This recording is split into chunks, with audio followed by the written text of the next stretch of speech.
حضرت عبدالمطلب کے خصائص۔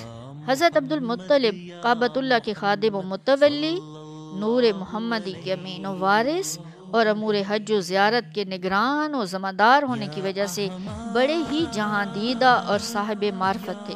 آپ سے اکثر برکات اور فیوز و انوار کا ظہور ہوتا رہتا تھا۔ ان کے عقائد صائب، نظریات متوازن اور خیالات بڑے پاکیزہ تھے۔ سلیم الفطرت لوگ انہیں سنتے تو ان کی پاکیزگی، حقانیت اور صداقت کے قائل ہو جاتے تھے۔ یہ الگ بات تھی کہ جاہلی عصبیت اور رسم و رواج کے خونی پنجے ان کی معاشرت کے رگ و ریشے میں گڑے ہوئے تھے، اور بد عقیدگی اور گندگی کے جراثیم ان کے خون میں سرایت کیے ہوئے تھے۔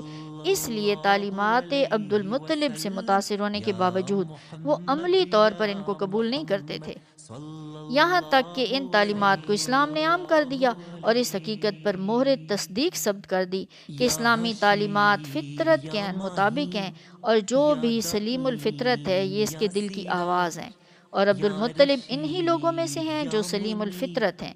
اسی لیے تو انہوں نے انہیں حق جانا ہے اور لوگوں کے سامنے بھی انہی کی تبلیغ کی ہے۔ حضرت عبد المطلب کے فیوز و برکات اور خصائص و امتیازات کی ایک جھلک یہ ہے